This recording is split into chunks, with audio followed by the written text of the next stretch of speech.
여러분 안녕하세요.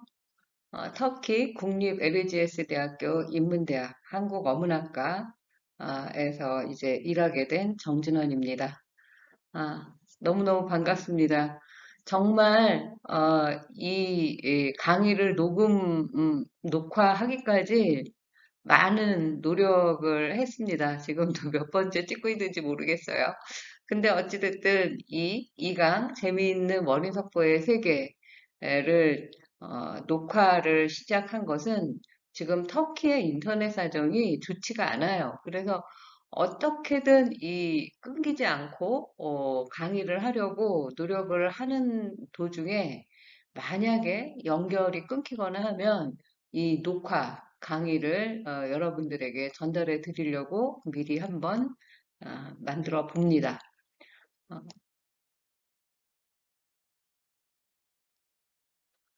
제 책은 오늘은 이게 자꾸 그냥 넘어가는데 그냥 할게요. 어, 2021년 10월 2일 토요일 봉선사 불교대학 월인석보 그대 이름은 한글 대장경 월인석보 제2권 시작하는 날입니다. 이 책은 다들 갖고 계시죠?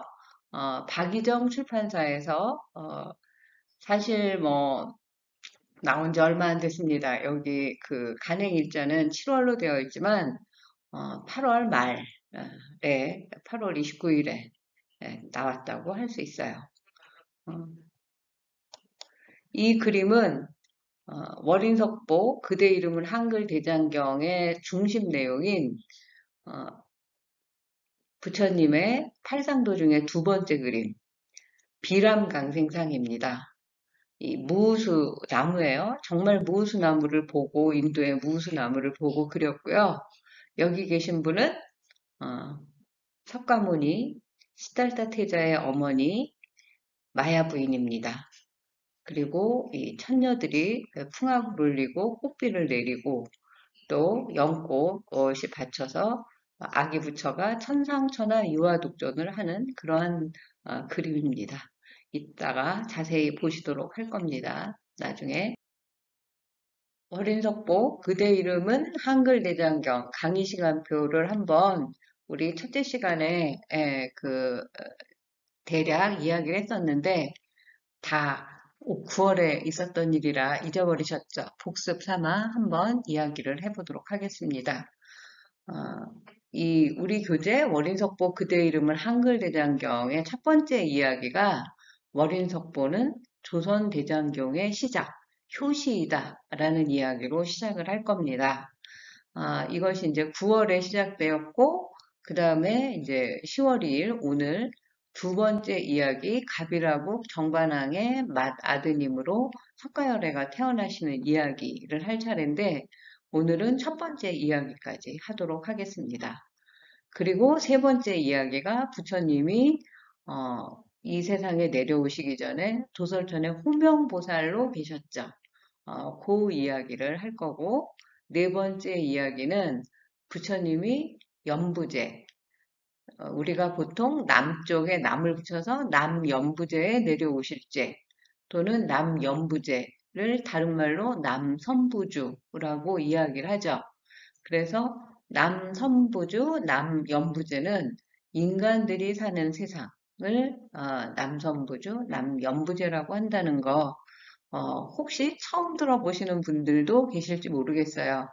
요런 이야기들은 우리 1학기 때 월인석보 훈민정음의 날개를 달다 그 유튜브에 나와 있는 것을 복습해 보시면 더 효과가 있을 것 같아요.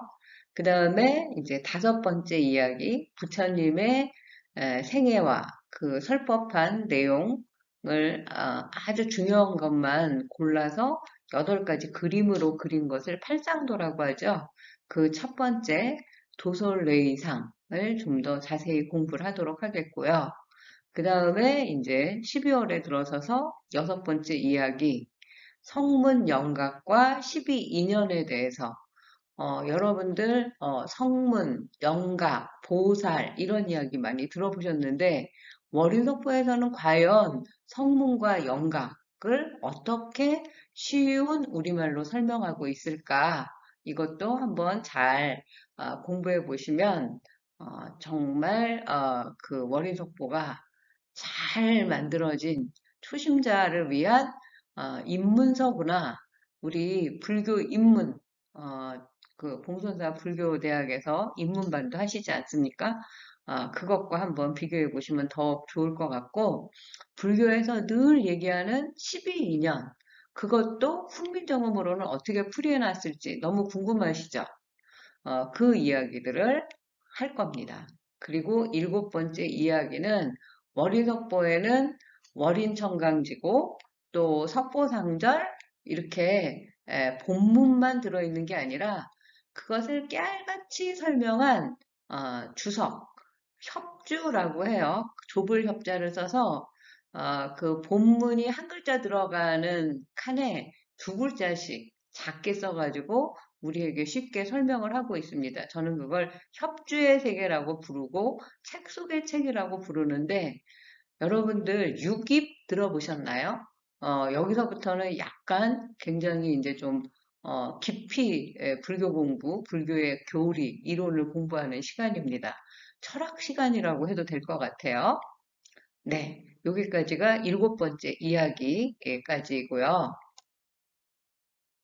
그 다음에 여덟 번째 이야기는 12인연의 순서가 그냥 생각나는 대로 쓴 것이 아니라 다 그 원인과 조건 그리고 그 결과에 의해서 인과에 의해서 순서가 지어졌다는 이야기를 굉장히 차근차근 해 나가고 있습니다. 그리고 아홉 번째 이야기는 다시 본론으로 들어와서 두 번째 팔상도 이야기 카필라국의 룸비니 동산에서 태자가 태어나는 비람강생 이야기로 시작을 합니다.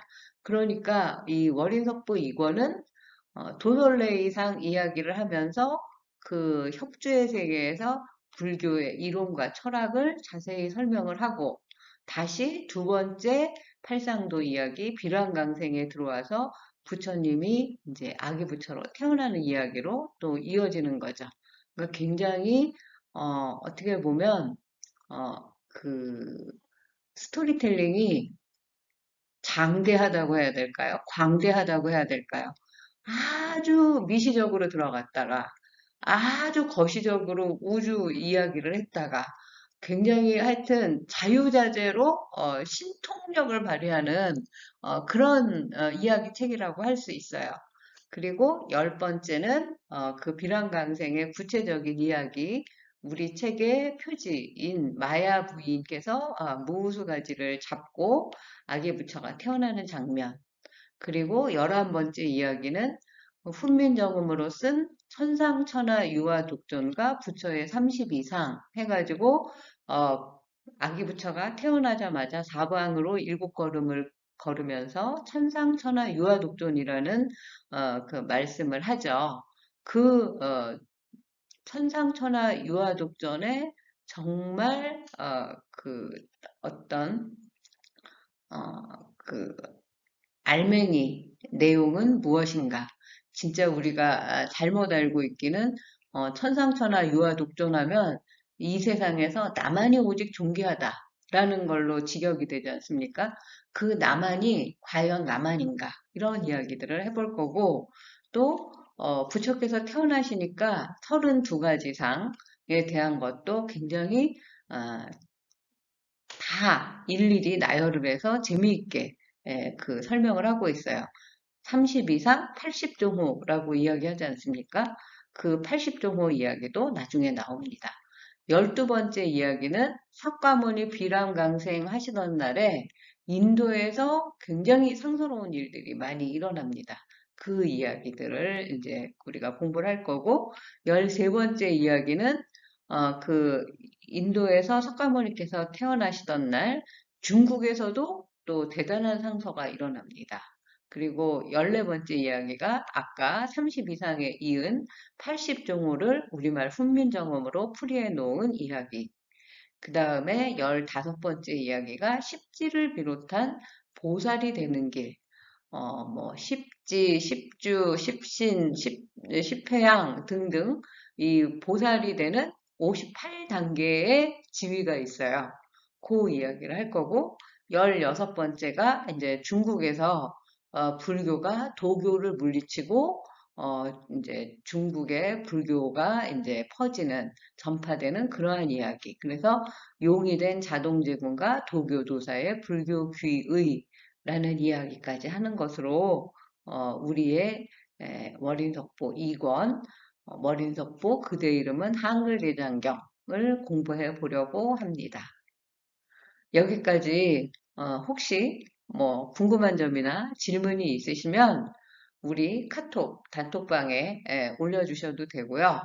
또 이것이 과연 같이 강의를 저하고 동시에 인터넷 끊어지지 않고 하게 된다면 저한테 바로 질문해 주셔도 좋습니다. 자, 그러면 다음 본격적으로 이 책을 공부해 보실까요?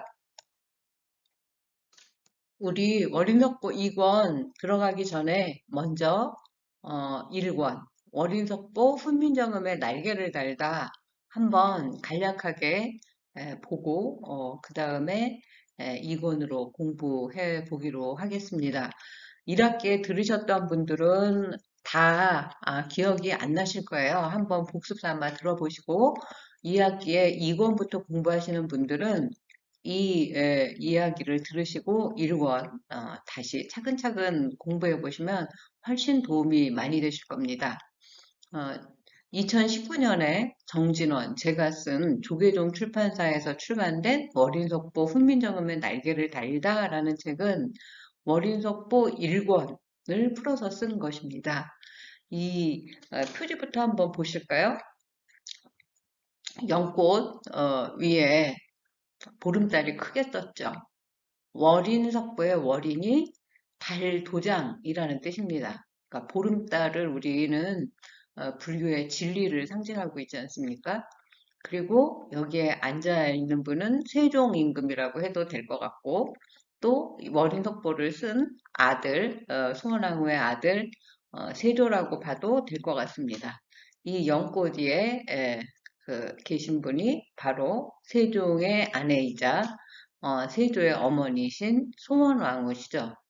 사실 이 월인석보라는 책은 송원왕후가 이 세상을 하직하지 않았으면 훨씬 늦게 아니면 아예 안 나왔을 수도 있는 책이라고 저는 생각을 해요. 뭐 비슷한 책은 나왔겠지만 이렇게 그야말로 자는 것도 있고 먹는 것도 있고 임금이 정말 얼마나 바쁜 정사를 돌보는 시간에 그 시간을 정말 아끼고 쪼개서 사력을 다해서 썼다고 해도 저는 과언이 아니라고 생각을 합니다. 그래서 이제 머리석보 책 그림도 이렇게 보시면 도움이 되실 것 같고요. 자, 그러면 이 내용은 어떤 내용인가 보실까요?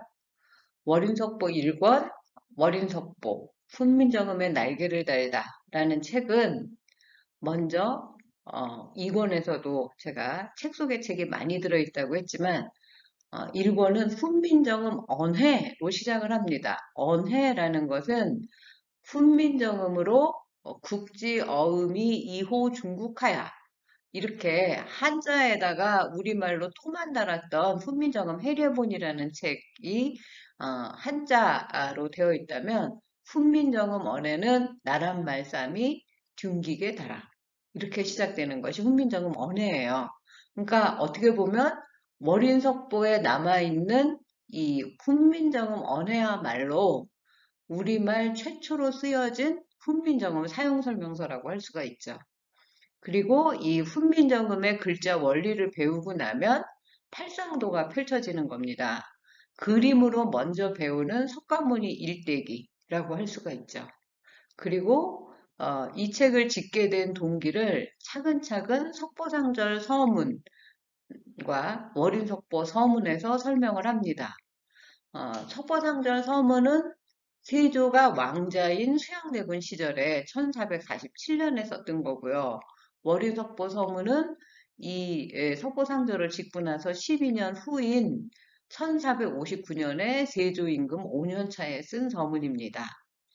그 내용은 세종의 부인이자 세조의 어머니 소헌왕후의 극락왕생을 위한 발언에서 시작을 합니다. 그리고 1447년에 석보상절을 짓고 그 석보상절을 세종에게 보이니까 세종이 그 석보상절 책을 읽고 너무나 감동을 받아서 친히 몸소 600수에 가까운 대서사시를 짓습니다. 그것이 월인청강지곡인데요. 수양대군이 그야말로 혼을 담아 써내려간 훈민정음 창제 이후의 최초 산문집 석보상절 24권 이 두 책을 합한 것이 월인석보이다라는 것을 여러분들이 알게 되시는 것만으로도 사실 이번 학기 보람이라고 해도 좋겠습니다. 저도 가끔 월인석보하고 석보상절을 혼동해서 이렇게 이야기할 때가 있거든요. 우리 월인석보하고 석보상절을 구분해서 설명하는 사람 별로 없어요. 한번 그 누구에게나 상식이 많다고 생각하시는 분께 물어보세요. 우물쭈물 하실걸요? 대단한 공부를 하고 계십니다. 제 이야기를 지금 천천히 하려고 노력하고 있는데 지금 제가 혼자 녹화를 하다 보니까 이게 빠른지 느린지 잘 모르겠어요. 여러분들이 그 피드백 댓글 달아주시면 그 다음에는 조금 더 자연스럽고 재미있는 이야기로 할 수 있을 것 같습니다. 그러다가 1459년에 세조가 왕이 된 지 5년 차에 이 두 책이 월인석보로 재탄생을 한다는 이야기 제가 드렸고요. 여기에 이제 우리가 그토록 존재를 찾아서 헤맨 신미대사께서 자문단 첫머리에 등장합니다. 이를 뒷받침할 훈민정음이 날개가 되어서 월인석보와 함께 600년을 날아서 지금의 우리가 월인석보를 만나게 됐다. 신미대사가 재조명되게 됐다. 이 10월 2일 날 강의 이후에 10월 5일부터 BTN이라는 곳에서 신미대사를 집중 조명한 영화 나란말싸미를 가지고 월인청강지곡, 석보상절, 월인석보 이야기를 4부작으로 만들어서 당영을 합니다. 거기 제가 두 4부작 중에 2부와 4부에 출연을 해서 이 석보상절, 월인청강지곡, 월인석보에 대한 이야기를 저도 하게 되니까 꼭 방영을 하면 시청해 주시기 부탁드립니다. 월인석보는 우리가 한 권의 책이라고 생각을 하지만 조금만 이제 저하고 공부해 보시면 월인석보의 월인은 월인청강지곡이라는 600여 수의 시, 석보는 석보상절 24권을 줄여서 두 글자 딴 석보 이렇게 알게 되실 거예요. 그러나 그 월인석보라는 두 권의 책으로 합편된 그 내용에는 사실은 지금 말씀드린 첫 번째 훈민정음 언해라는 책이 그 작은 책이 들어있고요. 분량이 짧은. 그 다음에 팔상도라는 석가모니 일대기를 8가지의 그림으로 그린 그림책이 들어있습니다. 그리고 지금 말씀드린 대로 세종이 지은 월인청강지곡, 수양대군이 지은 석보상절, 그리고 작은 글씨로 제가 주석, 협주 또는 가늘세자를 써서 세주라고도 부르는 조선시대 훈민정음 대사전인데요. 이 훈민정음 대사전에는 조선시대 국어대사전도 들어있고 조선시대 불교대사전도 들어있습니다. 그래서 총 5권의 책이 합해진 것이 월인석보라는 책이다 라고 알아두시면 좋겠습니다.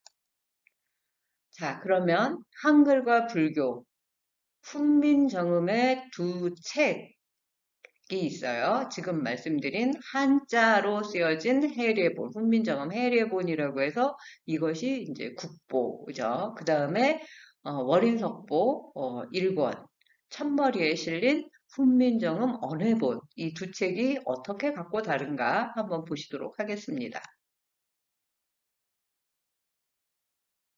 훈민정음 해례본 이 책은 지금 그 짧게 한번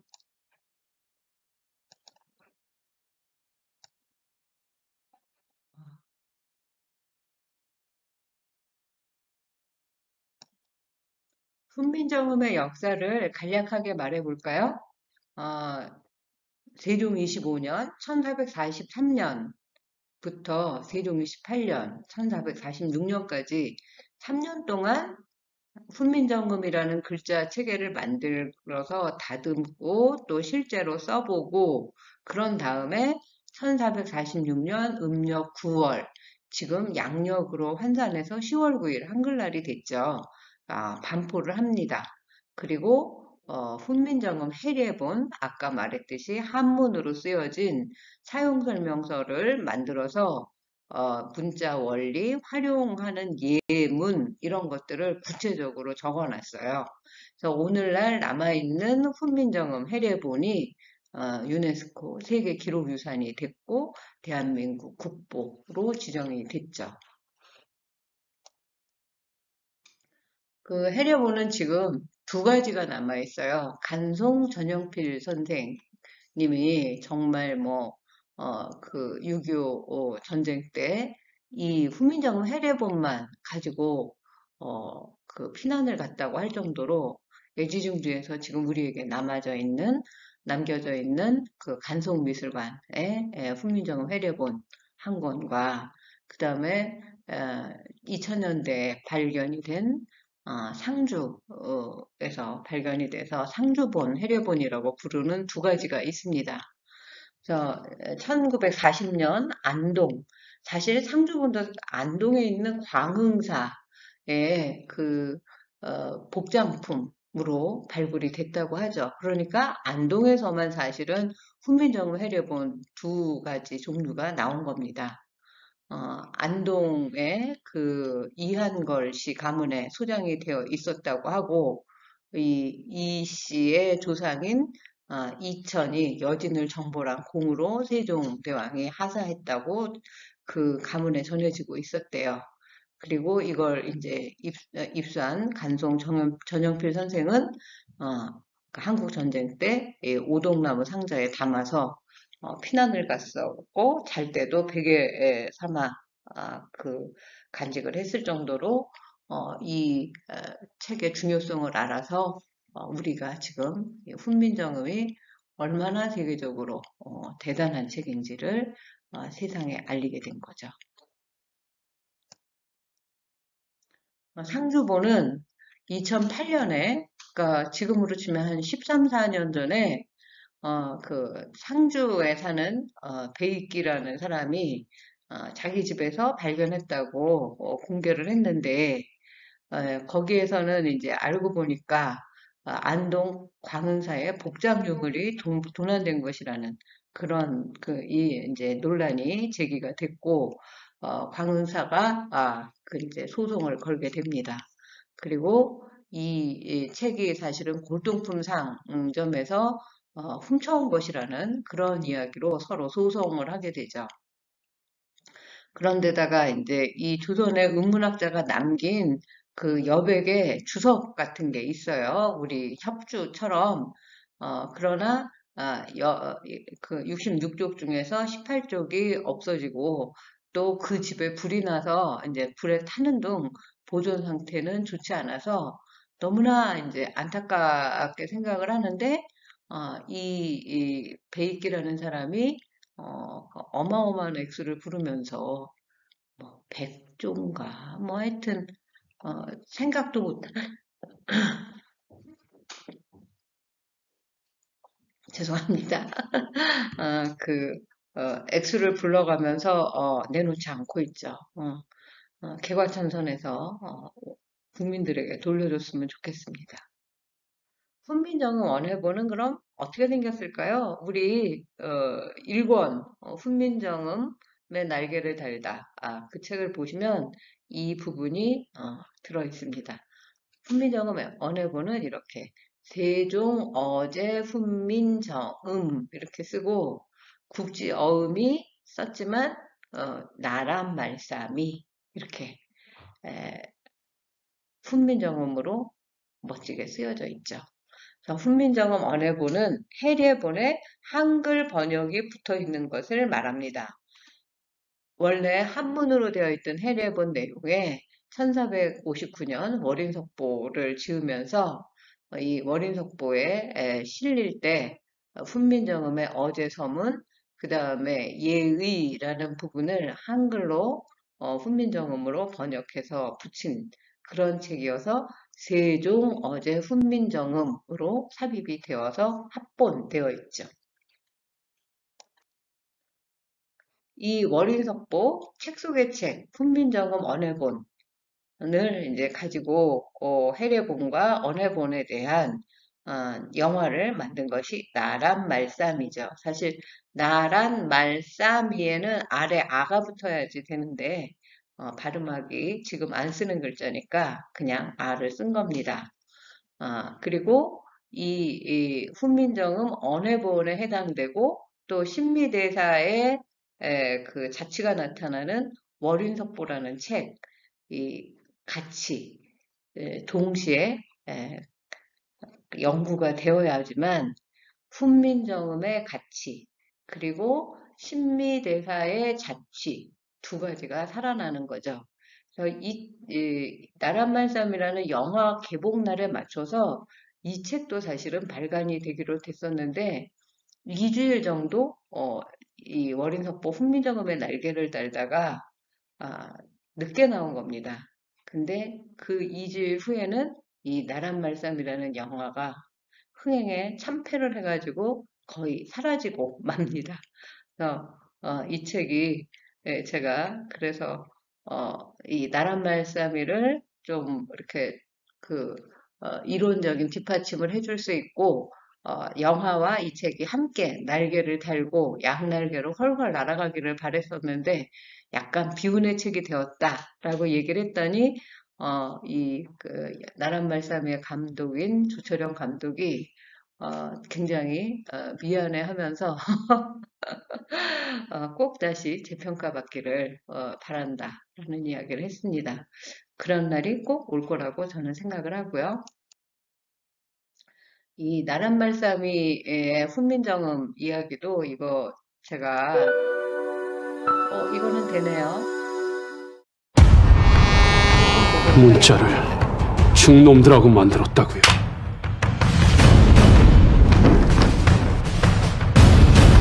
굳이 왜 문자를 만들려 하십니까? 세상의 모든 지식을 백성들에게 나눠주고 싶다. 그게 나쁜 거냐?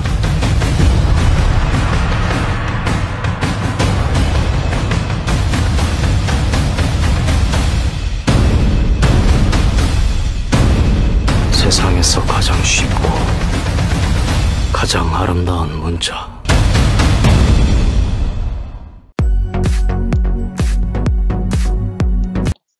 네, 이 세종을 맡은 송강호, 그 다음에 신비대사 역을 맡은 박해일이라는 배우를 정말 제가 이 영화를 보면서 다시 보게 됐습니다.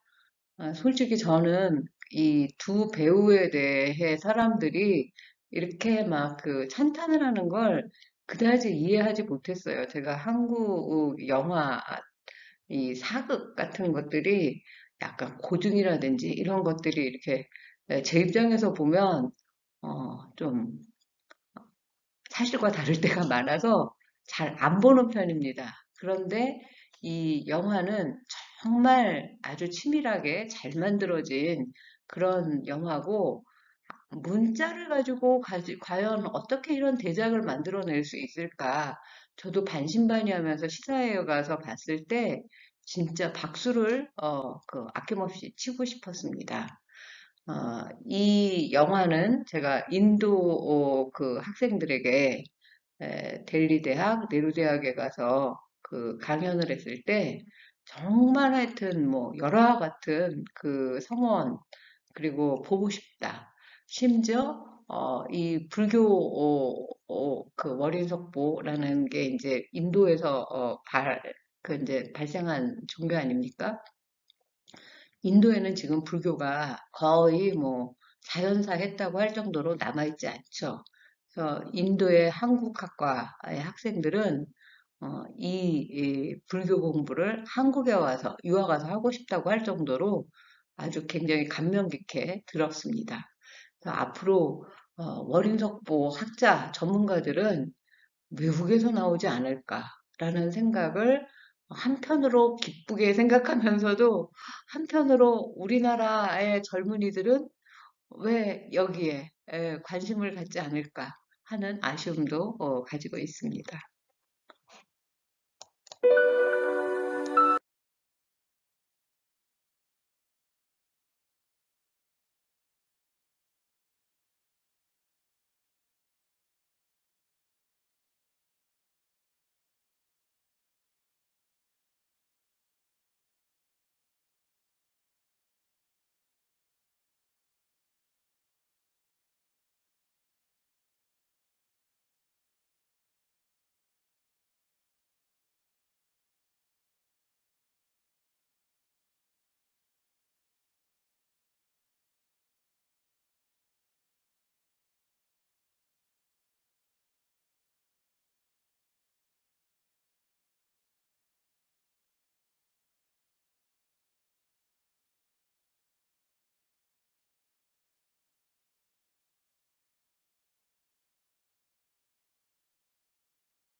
나란말싸미의 내용이 훈민정음을 세종과 신미스님이 함께 만들었다고 하는 내용이죠.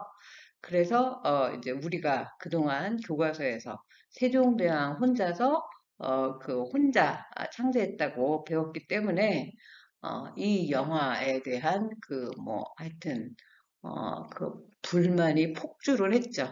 그래서 실패를 했지만 흥행에 저는 이 머리속보를 같이 이 영화를 만들 때 1권이라도 읽고서 이 영화를 만들었다면 이렇게 참패하지는 않았을 것이다 라고 이야기를 해서 저도 이 영화 자문단에 뒤늦게 참여를 했지만 이 머린석보를 보고 나서 만들지 못한 것에 대한 그 아쉬움은 굉장히 큽니다. 저를 조금 일찍 만났으면 좋았을 것 같아요. 그러면 훈민정음으로 쓴 책 월인석보 공부해 볼까요? 월인석보란 제가 이제 유튜브로도 이거를 이제 올릴 거라서 어, 한국어를 공부하는 외국 학생들이 조금이라도 이해하기 쉽도록 요 정도의 그러니까 간략한 영어 단어 정도, 제목 정도 쓰고 있습니다.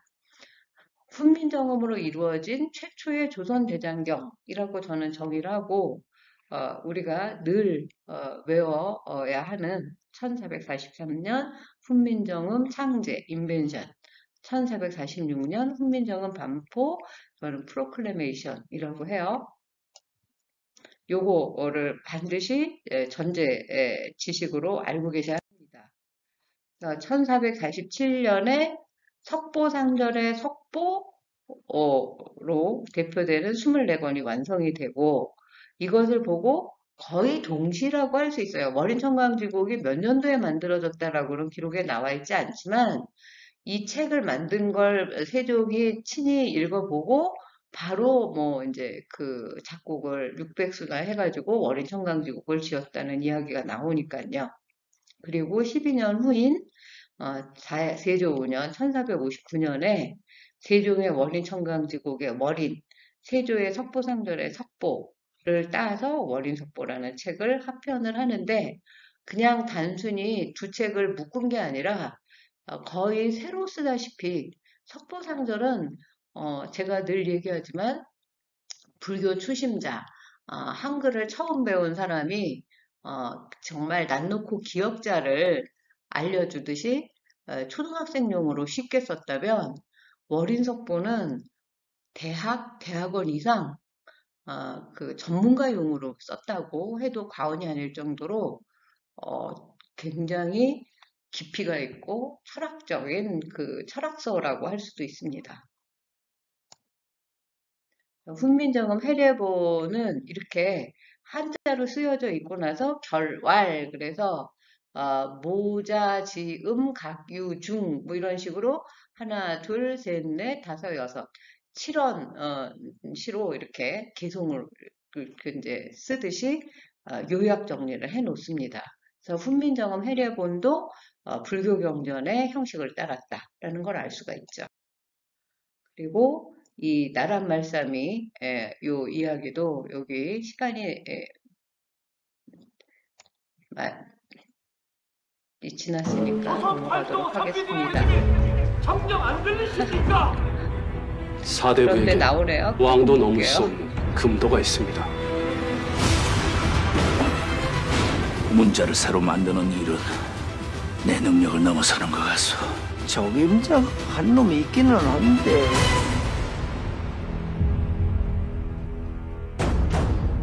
왜 절을 하지 않는 거냐? 걔가 저러는 거 보셨습니까? 이거 아주 굉장히 재미있었던 대사죠.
넘어가도록 하겠고, 저도 이 자문에 참여했다고 한 줄 나오는데, 이렇게 오래되도록 그 만든 사람들이 나오는 영화를 처음 봤던 것 같아요. 그리고 그 많은 사람들 중에 거의 맨 끝에 제가 나옵니다. 그래서 이 월인석보라는 걸 다시 이 지금에 와서 어떤 의미가 있을까 생각을 해본다면 훈민정음만 문자만 조선시대 문자만 이제 새로 만들었다면 지금의 한글과 그것을 바탕으로 한 이 한류, 케이팝으로 대변되는 21세기 세계를 열광시키는 뭐 지금 BTS니 뭐 블랙핑크인가요? 그렇게 대표되는 한류 문화가 없었을지도 모릅니다. 일본 그 강점기 때 우리 글자와 말을 말살하려고 굉장히 아주 그 혹독하게 굴지 않았습니까?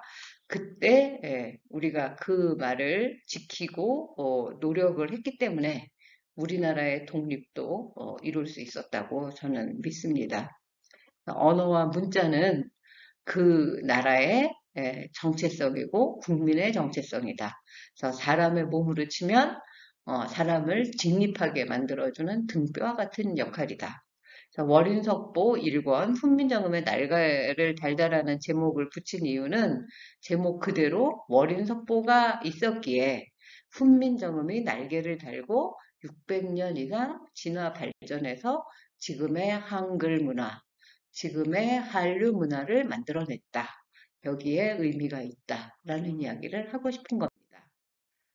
자, 그러면 이제 우리의 본론, 월인석보, 그대 이름은 한글대장경 보도록 하시겠습니다.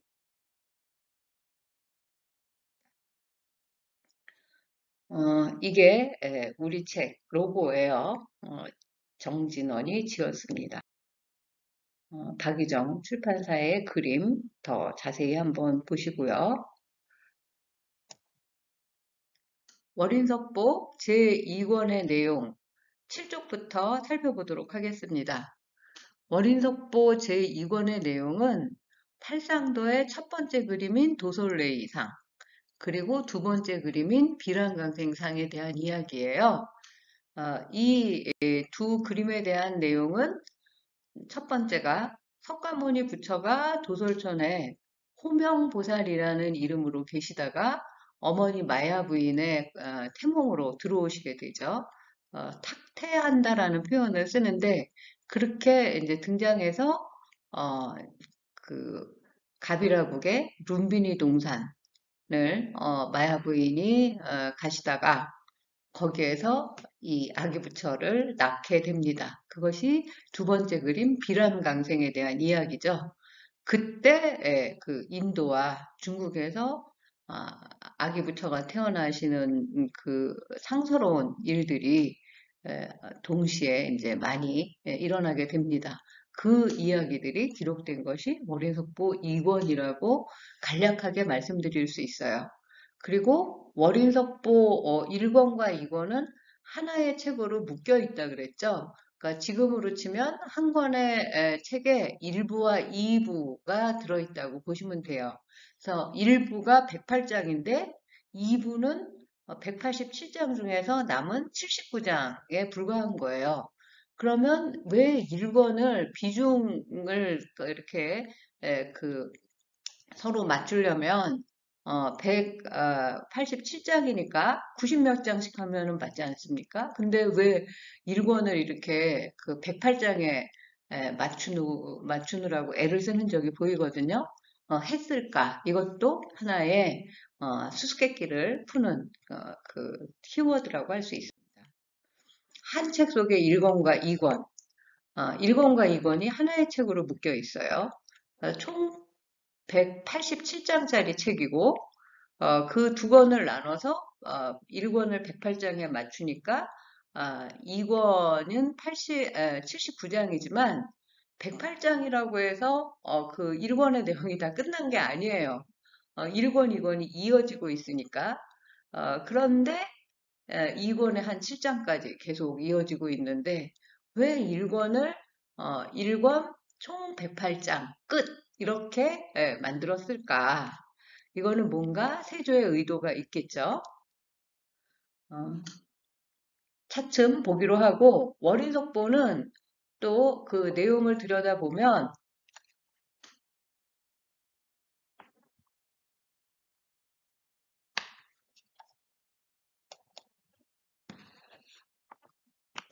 잠깐만요.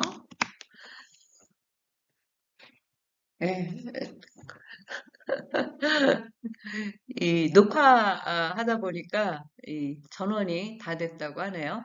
월인석보는 단편 모음집인데 왜 단편 모음집이라고 할 수 있냐면 석가모니 일대기와 설법을 그 아주 중요한 뭐 홍삼 엑기스 뭐 이런 것처럼 그 엑기스만 모아서 중요한 것은 아주 상세히 석보상절의 상자에 해당되는 상세할 그 상자예요.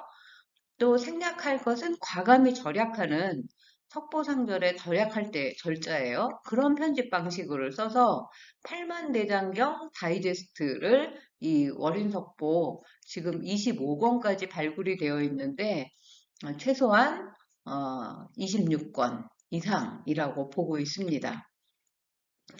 8만대장경을 26권에 넣었다고 해도 과언이 아닌 거예요. 그러므로 이 월인석보는 어떤 책, 어떤 권, 어디서부터 읽어도 저는 무방하다고 생각을 합니다. 그렇다고 해서 앞뒤 맥락 없이 그냥 뭐 하늘에서 뚝 떨어진 그런 이야기는 또 아니어서 1권의 내용이 1권에서 끝나지 않고 2권으로 이어지는 그러한 것도 있어요. 그래서 우리가 뭐 소설을 읽을 때에도 첫 장부터 읽다가 맨날 앞에만 읽다가 끝나는 경우가 많지 않습니까? 그럴 때 중간이나 후반부터 읽다 보면 앞은 어떻게 해서 이렇게 후반부가 전개되지? 하면서 앞을 보게 되거든요. 그러면 책을 빨리 전체를 읽게 되는 그런 또 이제 비결 아닌 비결이 있어요. 그런 것처럼 머린 속보도 어디서부터 읽어도 재미있으니까 아무 데서나 여러분들이 재미있다고 느끼시는 부분에서 읽어보시면 되겠습니다. 그리고 왜 1권이 108장인가? 제가 그렇게 질문을 던지고 이 이야기를 했는데 그동안 생각을 해보셨나요? 108의 의미는 뭐 불교에서는 정말 뭐 많이 쓰는 그런 숫자죠. 법수라고도 하고요. 보통 우리는 108배, 108참회, 뭐 108번뇌 뭐 이렇게 이야기를 하는데 그렇게 108을 쓴 세조만의 의도, 저는 세조의 108참회에 있다고 생각을 하고 그렇게 해석을 해봤습니다. 저는 이 무리한 권차 187장이면 90몇 장씩 나눠야 되는데 왜 1권을 108장으로 해서 2권을 79장짜리 되게 얇은 책으로 만들었을까? 세조의 소원왕후의 극락왕생을 비는 108배를 올리는 마음으로 첫 번째 해석을 했고요. 또 108번의 그 108가지의 발언을 담아서 첫 권을 108배를 올리면서 사경하는 마음으로 이 책을 번역했구나를 정독하면 누구나 느낄 수 있습니다. 거의 왕의 모습이라고는 찾아볼 수 없을 정도로 한 인간의 아주 진솔한 내면, 거의 뭐 그야말로 계급장 다 떼고 한 인간으로서의 자기 인생의 회한과 그 잘못한 것에 대한 참회와 그리고 20살 세자, 의경세자를 앞세운 슬픔과 그 안에는 아버지가 잘못해서 아들을 앞세웠으리라라는 짐작이 들게 하는 내용들이 많이 있습니다. 행간의 뜻을 읽으시면요. 왜 20살 아들이 단종과 같은 나이입니다. 죽었을까요? 단종과 같은 해에 죽습니다. 물론 의경세자가 죽고 나서 단종은 한 두세 달 뒤에 사약을 받고 죽습니다. 그리고 왕위에 오르기 위해서 13년의 왕 노릇을 합니다. 얼마나 많은 사람을 죽였습니까? 수양대군 당시의 왕이었던 조카 단종을 위시해서 한 살 아래인 그 출중한 안평대군, 문무에 능하고 시서화에 능한 천재의 동생을 죽입니다. 거기에 사육신을 죽이죠. 또 생육신도 있지 않습니까? 그 신하만 죽이는 게 아닙니다. 그야말로 가문을 멸하게 되는 겁니다. 그 많은 살생을 통해서 왕이 되어서 왕노릇 5년차에 생때 같은 20살 아들이 죽습니다. 그것도 낮잠을 자다가 갑자기 죽습니다. 어떤 생각이 들었을까요? 그래서 세상을 떠난 부모, 세종과 소원왕후 부부와 앞세운 아들 의경세자를 위해서 의관을 바르게 하고 먹고 자는 것을 잊은 채 한자 한자 써내려갔을 그 모습을 떠올리게 됩니다. 월인석보를 정독한 사람이라면 누구나 떠올릴 수 있습니다. 8쪽으로 넘어가 볼까요? 책 속의 책들이 많다고 했어요. 79장으로 끝난 월인석보 2권. 얇으니까 빨리 읽을 수 있겠구나. 쉽게 생각하면 큰 코 다칩니다. 장수는 얇아졌지만 이 2권 안에는 책 속의 책이 몇 권이나 들어있어요. 12연계에 대한 책, 여기엔 안 썼지만 그 다음에 유기배에 관한 책, 30 이상 80종에 관한 책, 십신, 십주, 십회양, 십지 등 58단계의 보살주의로 올라가는 보살에 대한 책 한 권이 독립적으로 들어있다고 해도 과언이 아닙니다. 그리고 1권에서 설명했던 그 작은 글씨로 월인청강지곡과 석보상조를 풀이하는 주석, 협주 또는 세주라고 한다고 했는데 그 안에는 조선시대의 국어대사전, 조선시대의 불교대사전이라고 할 만큼 방대한 양의 그 어휘와 불교 용어에 대한 설명이 들어 있습니다. 그래서 이 책을 읽고 있노라면 우리가 잊고 살았던 우리말의 뿌리, 그리고 우리 토박이 말의 아름다움을 자연스럽게 상기하게 됩니다. 아, 내가 생각 없이 썼던 말이 여기에서 유래를 했구나. 그 말이 이런 뜻이었어? 라는 생각을 매번 하게 되죠. 그래서 자연스럽게 언어로 사유, 철학을 하게 되는 힘이 생깁니다. 지혜를 사랑하는 일, 이것을 철학이라고 한다고 해요. 지혜는 소피입니다. 사랑은 필로라는 라틴어에서 나온 말이라고 해요. 그래서 사랑 더하기 지혜, 필로, 소피가 돼서 철학이 된다는 겁니다.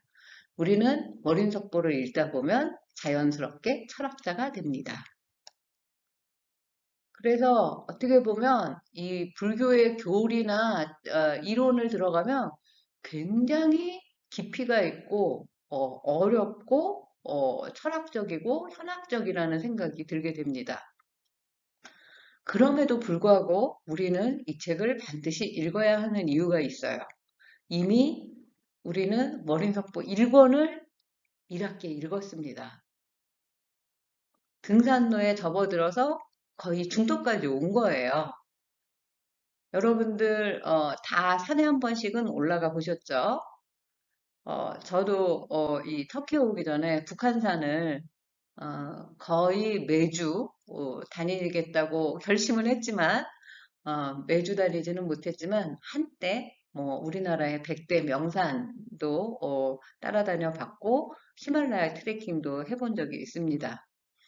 그런데 등산로가 평탄하기만 하면 지루하기만 하고 재미가 없어요. 그런데 뭐 작은 바위가 있고 오르막이 있고 내리막이 있고 약간 위험한 곳이 있고 긴장을 해야 되고 이러다 보면 그 등산 산행을 마치고 나면 굉장한 성취감과 보람이 느껴집니다. 월인석보는 네, 그런 책이라고 저는 말할 수 있습니다. 그래서 저는 이 월인석보로 제 이 학문의 여정을 이제 회항하겠다라고 마음을 먹고 있는데요. 불교에서 회항이라는 말 저 참 좋아합니다. 돌이킬 회자, 향할 향자죠. 인문학자인 제가 그 인문학을 한 40년 남짓 해왔는데 이것은 인문학이라는 건 인간에 대한 학문이에요. 그래서 한평생 저 자신에게 계속 지식을 집어넣는 작업만 해왔다고 할 수가 있어요. 문학을 하고 싶어서 국문과를 선택했는데 국어 국문과가 있더라고요. 어학을 전공하는 그런 학문이 어렸을 때 말 배우는 걸 좋아하고 글자 배우는 거 재미있어 해서 국어학이라는 그 학문에 자연스럽게 들어갔는데 말은 문학을 바탕으로 하죠. 지금 훈민정음이라는 글자도 월인석보라는 문학을 바탕으로 하고 있지 않습니까? 그러다 보니 역사를 알아야 하고 불교, 철학을 알아야 하고 그래서 보통 인문학을 문사철이라고 말합니다. 문학, 철학, 역사. 점점 넓혀져만 가는 이 공부를 하다 보니까 정말 해도 해도 끝이 없고 갈수록 제가 모자르다. 앞으로 다음 생까지 해도 부족하다. 이런 생각만 계속 드는 겁니다. 그러다 보니까 이제 60이 되도록 이렇게 부족하기만 한 내가 무슨 책을 낼 수 있으랴 하는 부끄러운 마음으로 책을 내지 못했습니다. 그러나 이제 60이라는 나이는 그야말로 한 갑자 60년이 지난 삶이거든요. 그래서 저에게 공부할 시간도, 이 공부를 사랑할 시간도 그렇게 많이 남지 않았다는 생각을 하게 됐습니다. 그래서 이제는 에라 모르겠다를 제 좌우명으로 삼고 그 아웃풋으로 여러분에게 향하기로 한 겁니다. 그래서 비읍하기만 하지만 아직 그러한 지식이지만 이 책을 읽는 독자 그리고 제 강의를 듣는 여러분과 함께 나누고자 합니다. 그래서 우리 책 보시면 세종 어제 월인 청강지고 세조 찬술 석보상절이라고 쓰여져 있어요. 이게 어디에 있는가 보시면 15쪽에 있습니다. 여기에 보시면 세종 어제 월인 청강지고 금상찬술 석보상절이죠. 지금의 그 가장 높은 사람은 세조예요. 그래서 지금의 왕 세조 찬술 석보상절입니다. 그래서 세종 옆에는 소원왕후 동증정가 세종께서 몸소 친히 월인청강지국을 지으셔서 부인 소원왕후와 함께 정각을 얻고자 발언합니다. 라는 뜻이에요. 그리고 세조 찬술 석보상절로 그의 부인 자성왕비 정희왕후가 공성불과 함께 불교의 그 열매를 이루고자 합니다. 라는 뜻이에요. 그래서 월인석보 조선대장경의 효시가 이제 첫 번째 이야기로 시작이 되는 겁니다. 월인석보는 조선대장경의 시작이고 저는 이거를 자신있게 말할 수가 있는데요. 물론 조선시대에 훈민정음 불경을 본격적으로 간행한 1461년에 그 설립한 강경도감이 있습니다. 세조 7년에 만들어진 기구예요. 1459년이니까 월인석보를 만들고 2년 후에 본격적으로 훈민정음 불경을 만드는 그러한 번역 기관을 만든 겁니다.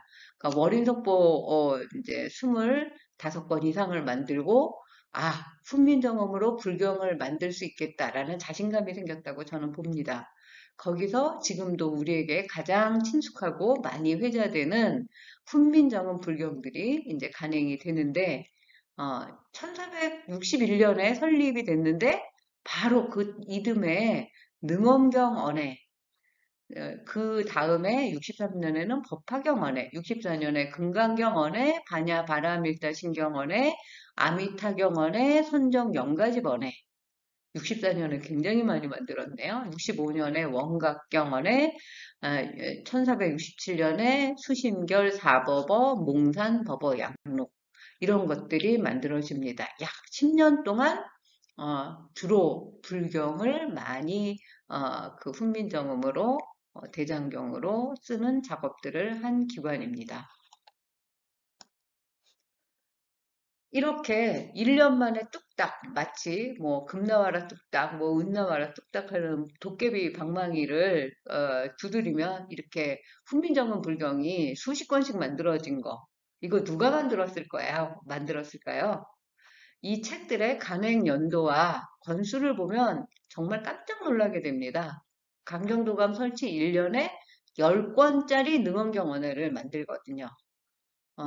월인석보 훈민정음의 날개를 달다 해서 석보상절 24권을 10개월 만에 완성했다는 사실을 말하면서 놀란 적이 있어요. 조선시대 훈민정음 창제부터 세종이 혼자 만들었다는 거 불가사의한 일이지만 그 이후에 새 문자를 활용해서 이렇게 완성도 높은 책을 만들어낸다는 것 자체는 이건 거의 인간의 한계를 뛰어넘는 성과이자 업적이라고 할 수 있고 이미 저는 이 훈민정음 창제, 반포하고 상관없이 이 훈민정음 불경들이 그때부터 이미 같이 만들어지고 있었다라고 저는 확신합니다.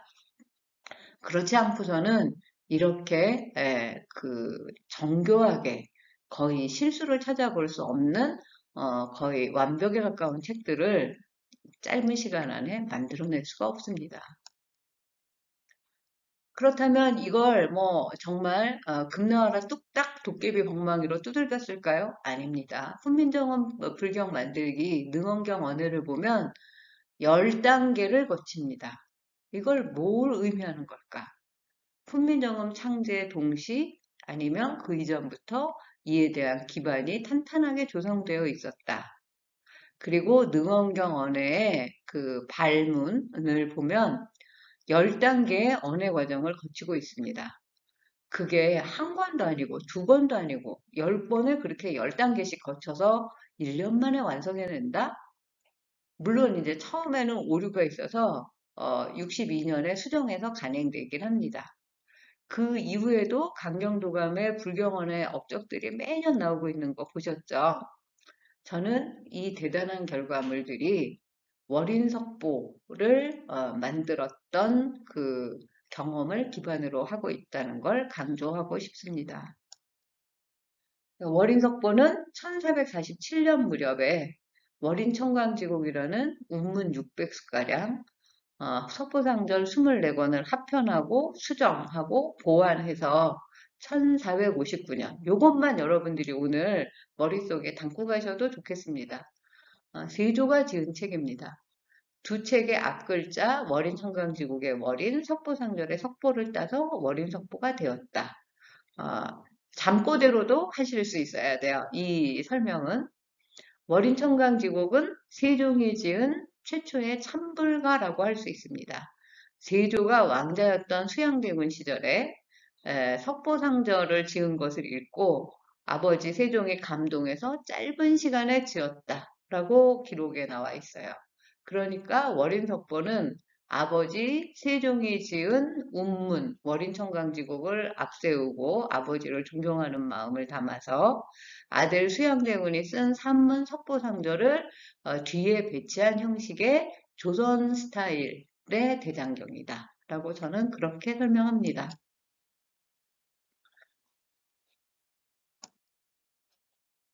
그래서 월인석보는 조선 대장경 스타일이다.